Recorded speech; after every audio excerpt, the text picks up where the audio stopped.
March the 5th, 1811. A bitter wind cuts across the Spanish coastline, carrying with it the dull rumble of distant cannon fire and the salt of the Atlantic. On a barren ridge near the small village of Barrosa, an aging Scottish general halts his horse and gazes toward the horizon. Below him, scattered among the dry grass and twisted pines, stand 3,000 weary British soldiers, outnumbered, outflanked, and, as far as anyone can tell, abandoned. General Thomas Graham is 62 years old, a man who, by all accounts, should have been at home in Perthshire enjoying a peaceful retirement. But the Napoleonic Wars have no patience for peace. Graham is not a professional soldier by birth. He took up arms late in life, driven by a fire that loss had kindled deep within him. His wife had died years earlier, and he had turned his grief into duty. That sense of purpose, that grim Scottish resolve, now steels him as he surveys the field before him. He has been told to retreat. He has been told the battle is lost before it begins. But Graham is not a man who takes kindly to orders that smell of cowardice. The day begins deceptively calm. The sun rises behind a veil of thin cloud, casting long shadows over the dunes and the distant glitter of Cadiz, the last free city of Spain, still holding out against Napoleon's siege. The plan had been simple enough, at least on paper. A joint British and Spanish force would strike at the French besiegers, lifting the pressure on Cadiz and turning the tide in southern Spain.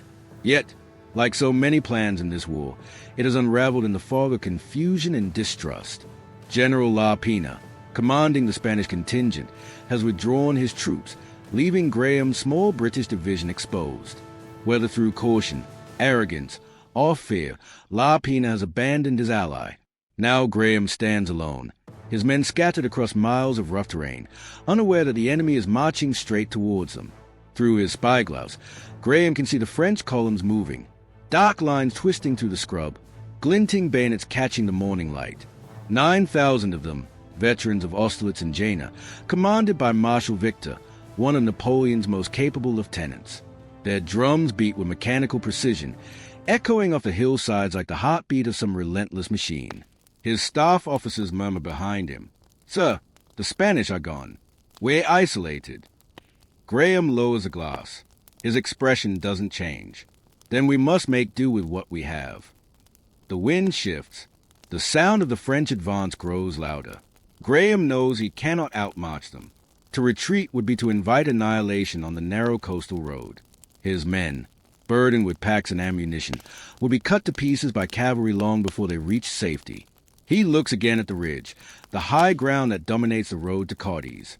The French are moving to seize it, confident that no sane commander would ever attack uphill against superior numbers. Graham studies the slopes, the scrub, the contours of the land. He sees something the French do not: opportunity. He dismounts, his boots crunching on the dry earth. Around him, the officers exchange uneasy glances. They expect an order to fall back. Instead, Graham simply says, almost to himself, "If we are to die here, gentlemen, then we shall die standing." The men are exhausted. They've been marching for days, their uniforms caked with dust, their lips cracked from thirst. Yet when the order comes to prepare for battle, a strange calm settles over them. They begin to form ranks, red coats bright against the pale Spanish sand, muskets glinting like a line of steel. The drummers take their places. The sergeants shout the roll. And somewhere in the distance, the first cannon booms. The ground trembles. The air fills with the dull thud of artillery shells exploding among the pines. Branches splinter. Horses rear. The smell of gunpowder mixes with the sea air. But the British line holds firm. These are men who have fought from Portugal to Andalusia, who know the discipline of musket drill, who trust the cool authority of their general. Graham moves along the line, speaking quietly to his officers. His words are calm, almost conversational. He does not shout. He does not dramatize. He simply reminds them that the eyes of Britain are upon them, that Cadiz depends on them, that there is no glory in retreat. As he speaks, one can sense the mood shifting, from despair to defiance. The men begin to understand what their commander intends. He means to attack, not defend, not retreat. Attack. The notion is madness. The French hold the high ground, with artillery commanding every approach. Their numbers are triple those of the British. By every rule of warfare, Graham should fall back and preserve what remains of his division. Yet he sees something the textbooks do not account for, the overconfidence of the enemy. Victor's army has stretched its line too thin, advancing without coordination, assuming the British are broken. It is a mistake, and Graham intends to make them pay for it. He rides to the center of the line. The men look up as he passes. Some cheer, some simply nod, their faces set in grim determination. To them, Graham is not a distant aristocrat or a polished staff officer. He is one of them, an old soldier who shares their hunger, their fatigue, and their courage. From the ridge ahead comes the sound of French trumpets, the signal for advance. The first enemy skirmishers appear through the haze, blue-coated figures moving with deadly purpose. The British reply with a ripple of musket fire, smoke drifting across the field like mist over water. Graham halts his horse once more and surveys the scene. His aides await orders. He pauses, eyes narrowing. The decision is his alone. History will remember what he does next, or forget him entirely. Then, with quiet resolve, he draws his sword. "Now, my lads," he says, his voice carrying over the roar of the guns, "we'll attack." The word spreads down the line like fire through dry grass. Attack! Attack! And with that single order, the impossible begins. The order to attack echoes across the ridge like a challenge thrown at fate itself. Men tighten their grips on bayonets, officers adjust their sashes, and the steady thump of drums replaces the murmur of fey. Yet behind that resolve lies a truth so bitter it would make any commander hesitate. This battle was never meant to be fought here, nor in this way. Only days before, the British and Spanish forces had shared a plan. It was cautious, politically tangled, and born from uneasy alliance. Cadiz, the last free city of Spain, had been under siege for 2 long years. Within its walls sat the Cortes, Spain's exiled government, guarded by a mix of Spanish regulars, British troops, and volunteers. If Cadiz fell, the war in Iberia would collapse, and Napoleon's grip on Spain would tighten beyond recovery. The plan was to break the siege. The Spanish General La Pena, commanding over 8,000 men, would march along the coast. Graham's smaller British division would follow, their combined strength striking the French from behind. If executed properly, it might have driven Marshal Victor from Andalusia altogether. But La Pena was no Wellington. He distrusted the British, resented their discipline, and lacked the urgency of a man at war. His army moved slowly, fumbling through marsh and forest, stopping to argue over roads and rations. Graham, a soldier of action, found himself chained to indecision. By the morning of March the 5th, the situation had deteriorated beyond repair. The Spanish had halted miles behind schedule. Scouts brought alarming news. French columns were moving fast, not only to block the route to Cadiz, but to cut off the British entirely. Graham realized with icy clarity that the careful plan of coordination had crumbled into farce. He had 2 options: retreat to the beach and hope the Royal Navy could extract him, or turn and fight alone. Either choice was a gamble. But retreat meant surrendering the initiative, and Graham knew the French would not grant him mercy once his men were trapped against the sea. As the mist lifted, the scale of the disaster became visible. From the heights of Barrosa Ridge, French banners glinted through the trees. Drums rolled. Victor's army, confident and well-rested, advanced with the precision of veterans who had crushed armies from Austria to Prussia. The ground trembled with their approach. Behind them, the Spanish banners were nowhere to be seen. La Pena, fearing for his own position, had withdrawn towards the coast, leaving the British exposed on open ground. Some of Graham's officers rode up, their faces pale with disbelief. "So," one said, "the Spaniards have abandoned the line. They are marching away."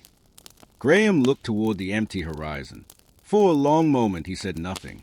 Then, with grim composure, he replied, "Then we fight alone." It was more than defiance. It was an acceptance of fate. He knew his superiors in London would not blame him for retreating. They would likely expect it. But to abandon Cadiz would be to abandon Spain's last hope, and to abandon the men under his command, men who had followed him across the Iberian Peninsula, would be unthinkable. He summoned his brigade commanders, Colonel Wheatley of the Guards, Colonel Dilks of the 87th Regiment, and Colonel Brown commanding the flank battalions. Around a makeshift map scratched into the sand, they debated the impossible. The French had the numbers, the artillery, the high ground. But Graham saw a narrow window. The enemy's overconfidence had created a gap between their divisions. If he struck swiftly, with precision, he could drive a wedge into the heart of their line before they regrouped. "Gentlemen," he said, his voice low and steady, "we have one advantage. The enemy believes us beaten. Let us not prove them right." The officers nodded, grim-faced. Orders rippled out. The 87th and 95th would advance through the pines toward the French center, supported by the guards on the left. Artillery would be dragged into position to cover their approach. Every musket, every man, would count. As the preparations began, the sky darkened. Clouds rolled in from the Atlantic, smothering the light and carrying the scent of rain and powder. The ridge, once a silent strip of sand and stone, now came alive with movement.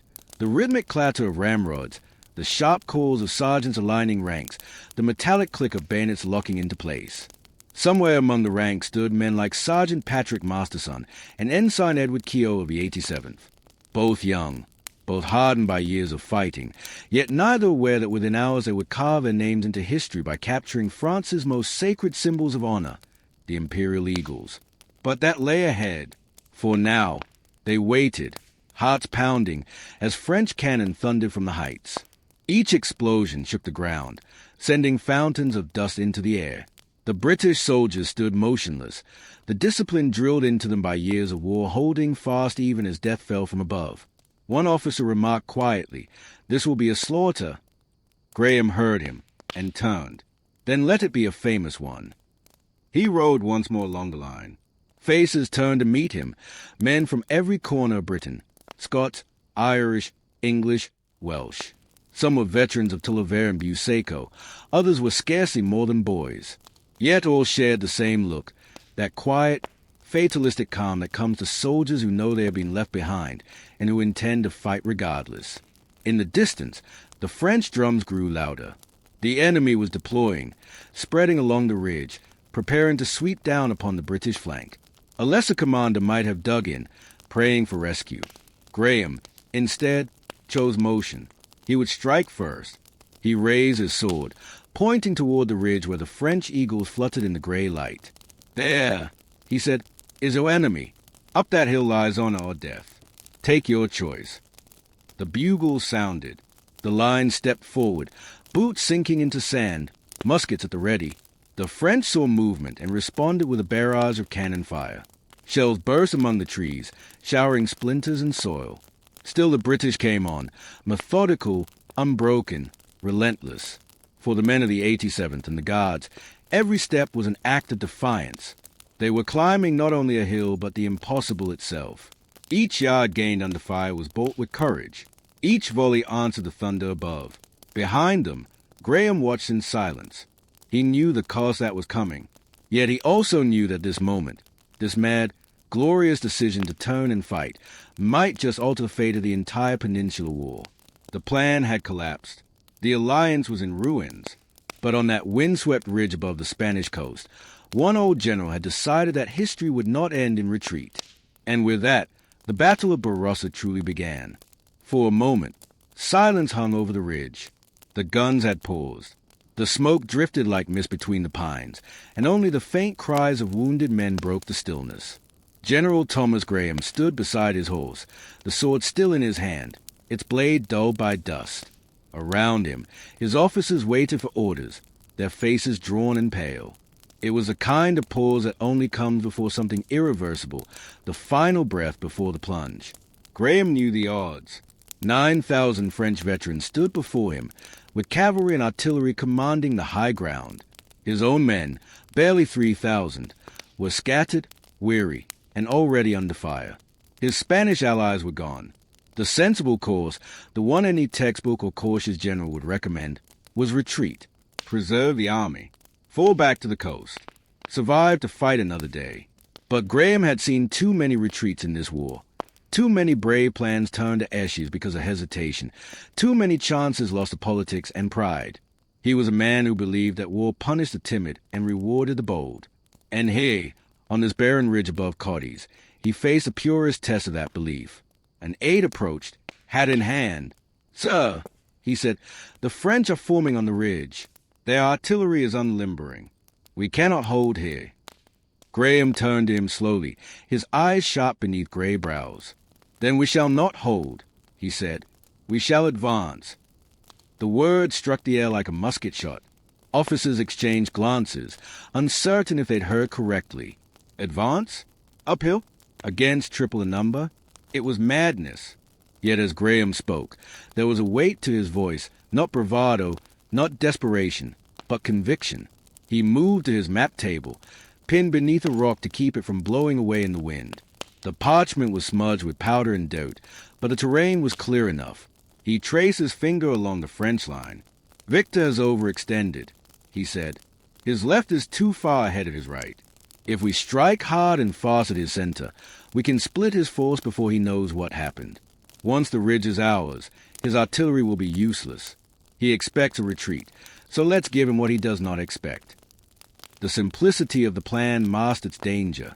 Every man who fought that day would be within range of French cannon. Every mistake would cost lives. Yet there was no alternative. Colonel Wheatley and Colonel Dilks exchanged a look. Then Wheatley nodded. It shall be done, sir. The decision was made. There was no turning back. Messages were sent down the line, carried by young aides galloping through smoke and shot. The 87th Regiment of Foot, the Irish heroes of Tolover, would lead the assault. To their left, the disciplined ranks of the Guards Brigade. To their right, the light troops of the 95th Rifles, famed for their accuracy and independence. Behind them, the battered British guns would do what they could to cover the advance. It would be a frontal attack, uphill, against a superior enemy. The kind of fight that broke armies, or made legends. Graham watched as the men prepared. They moved with practiced efficiency, the calm precision of soldiers who had long since learned that fear was useless once the drums began. Ammunition was checked, flints were cleaned, and bayonets fixed. In the ranks of the 87th, Sergeant Patrick Masterson adjusted his shao and glanced towards a hill. Somewhere up there, beyond the smoke and thunder, stood the French 8-line regiment, their Imperial Eagles glinting in the weak light. Those eagles, gilded emblems of Napoleon's glory, had never been taken in open battle. To capture one was to strike at the heart of French pride. Masterson spat into the dust. Well, he muttered to his comrades, let's go take their bird. The officers moved among the ranks, their voices calm, their faces impassive. Captain McLean of the Guards rode behind his men, offering quiet words. Keep your fire until you see them clear. Aim low. March steady. No man runs a day. Drums began to beat, slow at first, then gathering rhythm.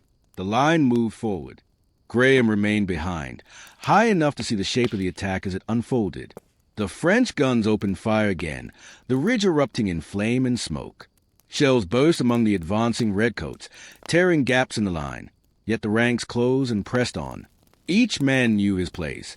Each man trusted the discipline that had carried Britain through years of war. Through his spyglass, Graham could see the French officers waving swords, urging their men to hold the crest. He could see Victor's disbelief as the British line refused to break, refused even to slow. For every man who fell, another step forward. He turned to his staff. They think us beaten, he said quietly. Let them think so a little longer. A rider galloped up from the left flank, his coat torn, his face black with powder. Sir, the 95th are engaged in the woods. They are holding but taking losses. Graham nodded. Tell them to hold 1 minute longer. Just 1 minute. He knew what he was asking. Every minute on that slope was agony, musket fire, splinters, smoke so thick it choked the lungs. But if the line reached the French position intact, the fight would turn. The wind shifted again, blowing the smoke back toward the French. The British could see their enemy clearly now, rows of blue-coated veterans firing from behind low earthworks, the flashes of their muskets like lightning across the ridge. The 87th raised their muskets. The order rang out, "Present, fire!" A single, rolling volley cracked across the hillside. The French line staggered. Another volley, then a third. The disciplined rhythm of British musketry, the deadly heartbeat of Wellington's army, rolled upward through smoke and thunder. The French began to waver. Their officers shouted, waving sword and standards, trying to rally them. But the red tide kept coming, relentless, unyielding. Behind the advancing troops, Graham watched with grim satisfaction. He could see it now, the falter, the hesitation, the moment the French line began to crumble under the pressure of perfect timing. He had gambled everything, his command, his reputation, his men's lives, on this one moment. And though the outcome was still uncertain, he felt it in his bones. The balance of the battle was shifting. A shell exploded near his position, showering the command group with dirt. Graham brushed the dust from his coat and looked again towards the ridge. "Steady now," he murmured. "One more push, and the day is ours." In the valley below, the British drums beat faster. The men began to run. Bayonets caught the sunlight as they surged upward into smoke and fire. The impossible decision to attack uphill against overwhelming odds had become reality. And somewhere in that chaos, Sergeant Masterson and Ensign Keogh were about to carve immortality from the heart of the French line. The ridge erupted in sound. Cannon fire rolled down the slopes like thunder breaking against the sea. The air thickened with smoke, dust, and the acrid sting of powder. Men shouted above the noise, their voices lost in the raw battle. The 87th Regiment pressed forward through the pines, stepping over the fallen, their red coats streaked with sweat and grit. The ground was steep and uneven, scattered with stones and roots that caught their boots. Every few yards a shell burst among them, flinging men into the air. Yet the line moved as one, steady, unstoppable, the living engine of British discipline grinding its way uphill. To their right, the green-jacketed 95th Rifles fought among the trees, their skirmishers firing with deadly precision. They darted from cover to cover, loading and shooting as if on parade, cutting down French officers who tried to rally their men. The forest echoed with the sharp crack of rifles and the deeper roll of muskets. At the center, the French 8th Line and 45th Line regiments held the crest. Their blue ranks stood firm behind low earthworks, the Imperial Eagles raised high above them, gilded birds glinting through the smoke, symbols of Napoleon's power. Their drummers beat faster, their officers bellowing orders in the chaos. "Tenez la line! Tenez! Hold the line!" The two forces collided in a storm of fire. The first volley came from the French, a sheet of flame and lead that tore gaps in the British ranks. Men fell without a sound, their comrades stepping over them to close the line. The reply came almost instantly, 3 disciplined volleys in perfect rhythm, one after another, the crash of musketry echoing like rolling drums. Each volley cut through the French front, men and colors disappearing in the smoke. Yet still they fought. Bayonets were fixed, and both sides surged forward. What followed was no longer ordered battle but chaos, a brutal, intimate struggle fought at arm's length, steel against flesh, courage against terror. Sergeant Patrick Masterson of the 87th found himself near the center, the air thick with powder smoke. Through the haze he saw the French Eagle of the 8th Regiment, a glittering standard guarded by a knot of veterans. Its bearer, an officer in a tattered blue coat, stood defiant amid the swirl of combat. Masterson shouted to the men nearest him, "Forward! Take their eagle!" He charged, musket held low, bayonet gleaming. The French officer turned, firing his pistol at near point-blank range. The shot grazed Masterson's shoulder, spinning him, but he did not fall. He lunged, driving his bayonet into the man's chest. As the officer crumpled, Masterson seized the standard, wrenching it free as bullets snapped past. For a heartbeat, the Golden Eagle shimmered in the smoke, a prize no British regiment had taken in years. A cheer went up, wild and hoarse. The Eagle's ours. The cries surged through the ranks, lifting spirits like a battle hymn. The men fought harder, their fatigue burned away by fury and pride. On the left, the Guards Brigade advanced under a storm of grapeshot. Colonel Wheatley led from the front, his horse shot beneath him, his coat torn by splinters. He rose from the dust, sword in hand, shouting for the line to hold. Around him, Guardsmen fired by sections, loading and firing with machine-like precision even as comrades fell beside them. One French counterattack nearly broke through, a column of bayonets driving into the British center. For a moment, the line buckled. Graham, watching from below, soared and spurred his horse forward, rallying the men with calm authority. "Stand fast. Close ranks," he shouted. "They are breaking. Hold them one more volley." The word steadied the line. Muskets leveled, triggers pulled, and the volley crashed out at point-blank range.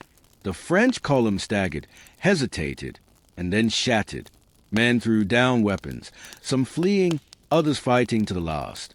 Ensign Edward Keogh, carrying the 87th's color, charged beside Masterson, the captured eagle now clutched in his blood-streaked hand. Together they planted both standards, British and French, side by side on the ridge. The sight electrified the men. They surged forward, driving the French from their works with bayonets and musket butts. The ground was a ruin of bodies, torn flags, and shattered drums. Smoke drifted low, clinging to the earth. Horses screamed. The smell of blood and powder hung thick as fog. By noon, the crest of Barrosa Ridge belonged to Graham. The French fell back, disordered and furious, their artillery abandoned where it stood. Marshal Victor's plan had collapsed in disbelief, beaten by a smaller force that should never have dared to attack. The sight of his eagles captured sent a chill through the French ranks. The invincible army of Napoleon had been humbled. From his position near the summit, Graham looked across the field. The cost was terrible. The 87th had lost nearly half its number. The guards were shattered, their officers fallen in the mud. Yet the ridge was theirs. Cadiz was safe. For a long while, he said nothing. He simply stood there, sword in hand, the wind tugging at his coat. Around him the cries of the wounded mingled with the distant rumble of the sea. One of his aides approached, voice trembling. "Sir, the French are retreating. The day is ours." Graham nodded slowly. His face was streaked with dust, his eyes hollow with exhaustion. "Yes," he said, "ours, though dearly bought." Behind him, the men of the 87th still cheered, raising the captured eagle high against the gray sky. It gleamed faintly in the afternoon light, battered, blood-stained, but whole. And so, on that windswept hill in southern Spain, 3,000 British soldiers had done the impossible. Against triple their number, abandoned by allies, they had turned defeat into triumph. The French called it madness. History would call it courage. The noise of battle faded by degrees. At first, there was only the ringing in the ears, that strange, hollow silence that follows hours of thunder. Then came the other sounds, the groans of the wounded, the creak of gun carriages, the distant clatter of retreating French horses. Smoke still hung over Barrosa Ridge, thick and yellow, turning the sunlight to dull brass. The British line stood shattered but unbroken. Men leaned on their muskets, too drained to cheer. Their uniforms were scorched, their faces black with powder and sweat. The ground beneath them was a carpet of torn earth, broken bayonets, and fallen comrades. Graham rode slowly through what had been the French center. His horse picked its way carefully among the bodies. Here and there, a wounded man stirred and called out for water. He dismounted, passing his own flask to a dying sergeant of the 45th Line, an enemy moments ago, now just another soul lost to war. Nearby, Sergeant Patrick Masterson still clutched the eagle of the 8th Regiment. Its staff was splintered, its golden wings dented, its silken flag soaked dark with blood. He sank to one knee, too exhausted to stand, staring at it in disbelief. He had seen the French eagles before, distant symbols of pride, paraded before battles, but never thought to touch one, let alone tear it from its bearer's grasp. Ensign Edward Keogh approached, his own uniform shredded, one arm bound with a strip of linen torn from his shirt. He carried another flag, the color of the 45th Regiment of the line, captured in the final French retreat. 2 eagles in a single afternoon. It was unheard of.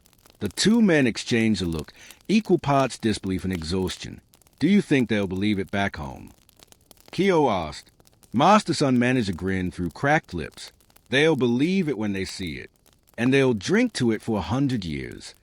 They would be right." Word of the victory spread quickly through the camp. Soldiers who could still stand came forward to see the trophies. Officers gathered around Graham's tent, faces lit with weary pride. The 87th had achieved what many thought impossible, the capture of not 1, but 2 Imperial Eagles. Even in Wellington's long, hard war, such a feat was rare enough to become legend. Graham, however, was not celebrating. He stood at his map table once again, the same place where, hours before, he had made his fateful decision. Now the map was spattered with blood. His aides reported the casualty lists, near 40% of his men, killed or wounded. The numbers struck like hammer blows. He looked up at the smoke still drifting from the ridge. "We've won," he said quietly, "but the cost has been terrible." Colonel Wheatley, his arm in a sling, replied, "Sir, they'll write of this day long after we're gone." Graham shook his head. "Let them write what they will. I'll remember the faces, not the glory." Night fell over Barrosa, the sky glowing faintly with the fires of burning wagons. The wounded were carried down the slopes by lantern light, their moans mingling with a distant crash of waves from the Atlantic shore. Surgeons worked without pause in makeshift tents, their coats stiff with blood. One by one, the dead were gathered. Many were buried where they fell. Scots, Irish, English, and French alike, the distinctions erased by the mud. At dawn, the field was silent again. Crows wheeled above the ridge. The first rays of sun glinted off the captured Eagles, propped beside Graham's command post. They gleamed faintly in the pale light, ghostly reminders of what had been won, and what had been lost. Graham wrote his dispatch to London that morning, his tone restrained, his sentences clipped and formal. He described the action as a spirited engagement and mentioned, almost in passing, the capture of 2 eagles. Yet behind those words lay the grim truth of the fight, an impossible victory carved from courage and desperation. When the news reached Cadiz, the city erupted in celebration. Bells rang from every church tower. Crowds poured into the streets, cheering the British soldiers who had saved them from encirclement. Even the Spanish officers who had abandoned Graham now sent messages of praise, eager to share in the glory. But in Paris, the reaction was far different. When Napoleon received word of the defeat, he was said to have gone silent, a rare thing for the emperor. The loss of eagles was an unforgivable humiliation. Each one represented not just a regiment, but honor itself, the soul of a French unit. To lose 2 in a single battle was almost unthinkable. "Victor has disgraced my army," Napoleon reportedly muttered, "and some Scotsman has shown him how war is done." He dismissed the defeat publicly as a minor affair, unworthy of notice, but his fury was well known. For the first time, French troops in Spain had been beaten in open combat by a smaller British force. The myth of their invincibility, so carefully built since Austerlitz, had cracked. In London, the War Office received Graham's report with astonishment. Ministers read and reread the line confirming the capture of 2 eagles, scarcely believing it. The news traveled through the clubs and drawing rooms of the capital, carried in letters and newspapers. For the weary British public, long accustomed to stalemate and retreat, Barrosa was a spark of triumph, proof that courage and leadership still counted against Napoleon's vast empire. Weeks later, the trophies themselves arrived in London. The captured eagles were carried through cheering crowds, their golden wings gleaming in the sunlight. Veterans of the peninsula touched their hats as they passed. Women threw flowers. Drums beat a slow salute. For the men who had fought on that Spanish hill, it was a strange thing to see, their blood-soaked victory turned into pageantry. But beneath the celebration lay something deeper, the quiet pride of soldiers who had faced the impossible and prevailed. And for General Thomas Graham, the man who had stood abandoned and outnumbered, who had chosen attack over retreat, the victory was both triumph and burden. He never boasted of Barrosa. In his later years, when asked about that day, he simply said, "We did what duty required." Yet those who knew understood. The courage shown on that ridge, the discipline that carried 3,000 men against 9,000 veterans, had changed the course of the Peninsular War. Cadiz was safe. The British name was restored. And 2 gilded eagles, captured by sheer audacity, stood as eternal proof that the empire of Napoleon could bleed. For a few weeks after Barrosa, the name of General Thomas Graham was spoken with reverence in Britain. Newspapers hailed him as a hero of Cadiz, the British Leonidas. The capture of 2 French eagles was printed in bold type across every headline. London's taverns toasted his name. The victory was celebrated from Dublin to Edinburgh, a moment of pride amid the long, grinding struggle of the Peninsular War. And yet, within a year, the cheers had faded. Barrosa slipped quietly into the footnotes of history, its glory buried beneath political quarrels and uneasy alliances. For reasons as complex as they were human, the British government and even some of Graham's superiors seemed almost eager to forget. The first blow came from the Spaniards. The Spanish General La Pena, who had abandoned Graham on the field, quickly sent his own report to Cadiz. a report that twisted the truth. In it, he claimed that his maneuvers had drawn off the enemy, that his troops had performed admirably, that Graham's actions had been reckless and nearly ruined the operation. It was a masterpiece of self-preservation. To admit the truth, that the Spanish army had fled while the British fought alone, would have been to invite national humiliation. Graham, ever the professional, refused to enter into public dispute. His dispatches remained courteous, factual, and restrained. He made no accusations. He sought no personal glory. But in the world of politics, silence can be fatal. In Cadiz, the Spanish Cortes, desperate to preserve unity among their fractured allies, decided to suppress the controversy. The official communique mentioned the victory, but carefully avoided naming Graham as its architect. It was described instead as a joint success of British and Spanish arms. It was not. In London, the War Office received conflicting accounts. Some ministers, eager to maintain good relations with Spain, chose discretion over truth. Others, particularly those in Wellington's circle, regarded Graham's independent success with a touch of unease. Wellington himself, though respectful, was cautious. He could not afford rival heroes distracting from his grand campaign. He wrote to Graham with polite praise, but his own dispatches to the government made little mention of Barrosa. In the polite language of bureaucracy, Graham's victory was quietly filed away. There were no great commemorations, no medals struck. The captured Eagles were placed in regimental museums, admired but forgotten. The names of Masterson and Keogh were known among soldiers, but rarely spoken beyond their ranks. And Thomas Graham, the man who had done what seemed impossible, returned to duty as if nothing extraordinary had happened. It was a bitter irony, for Barrosa had achieved more than mere glory. It had saved Cadiz. The city, perched on its narrow peninsula, had been the last free seat of Spanish government. Had it fallen, Napoleon would have ruled the entire Iberian Peninsula. The British army would have been cut off from its allies. The Peninsular War, and perhaps the eventual campaign into France itself, might have ended before it truly began. Instead, Graham's victory held the line. The French siege collapsed. Cadiz remained free, and from that fragile foothold, the Allied forces continued the long fight northwards, a fight that would culminate, years later, at Waterloo. But Barrosa did not fit the heroic narrative Britain wanted to tell. It was not a clean victory. The battlefield had been a slaughterhouse. Nearly half of Graham's men were killed or wounded. The Spanish had deserted. The coalition, that fragile alliance of convenience between nations, had shown its cracks.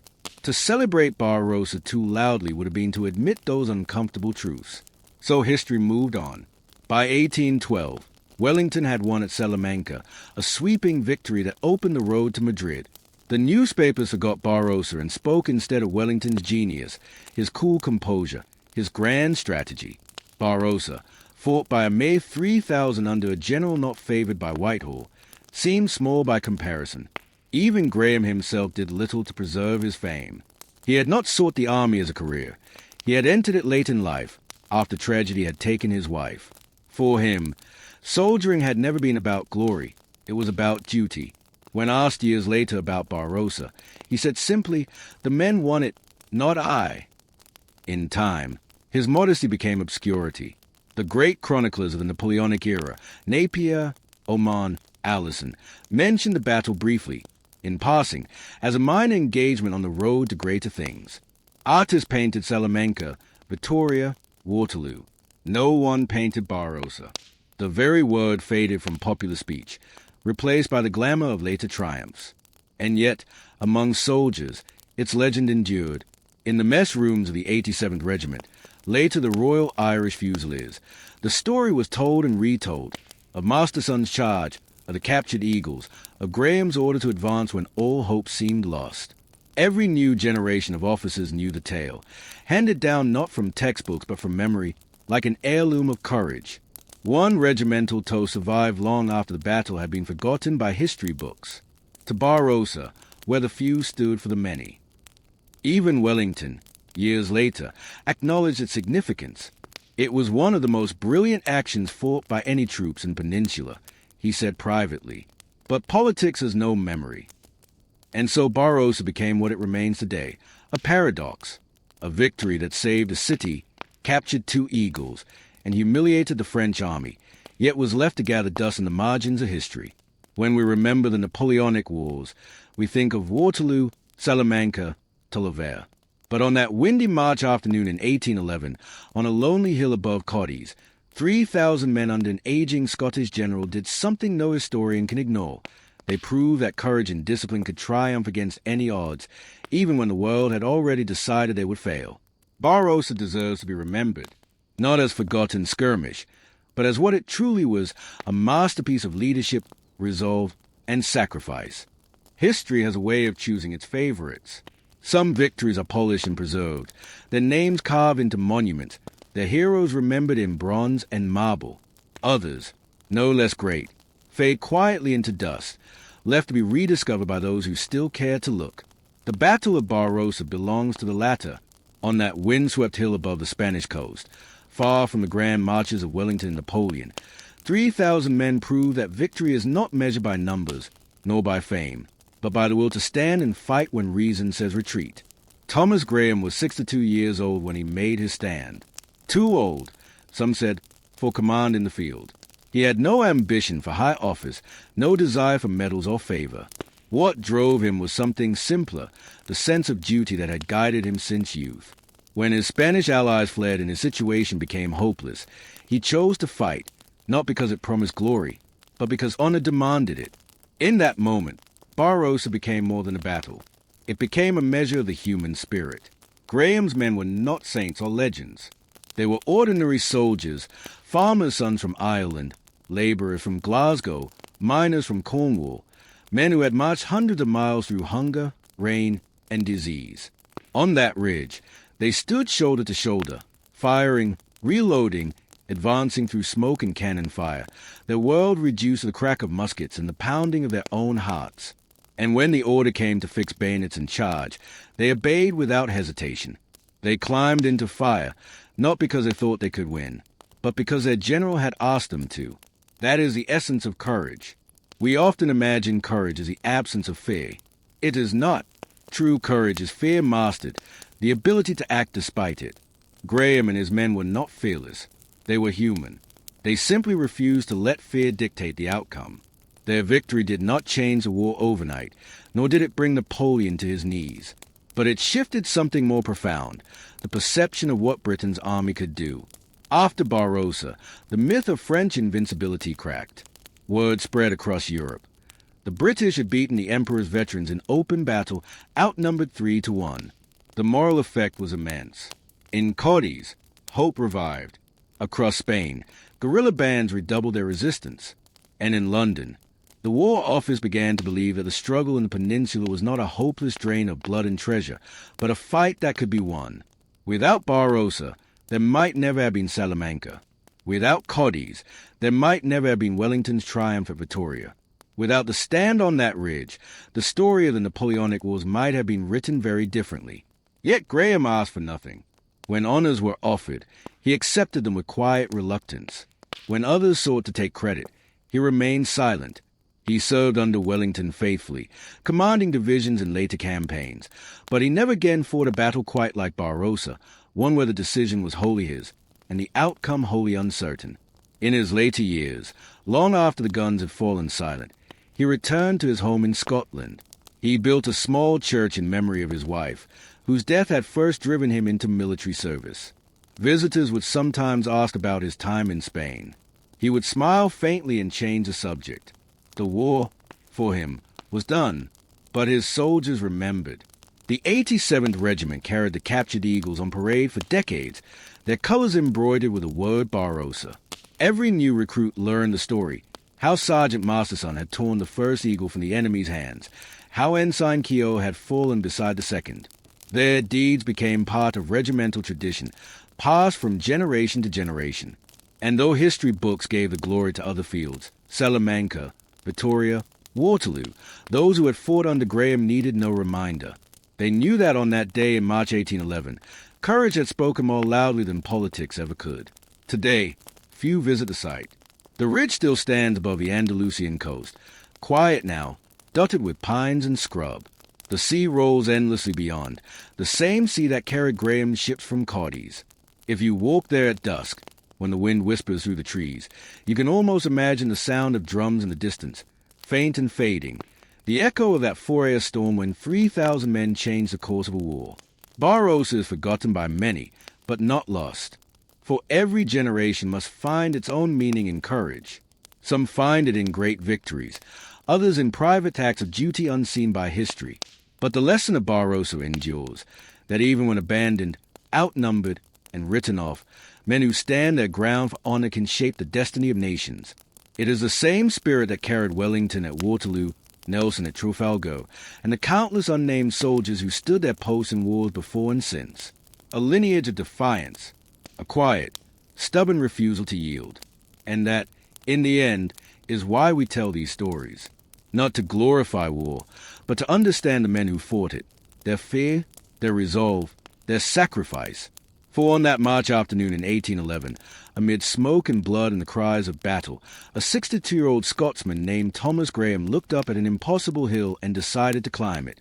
That decision, simple, human, and magnificent, is the reason colonies remained free, the reason Napoleon's empire began to tremble, and the reason we remember Barrosa not as a lost name in a dusty ledger, but as a timeless reminder of what courage truly means. And so we end where we began, on a ridge in Spain, the wind rising from the sea, the standards whipping in the storm, and the words of Graham echoing across the centuries. Then we shall not hold, we shall advance.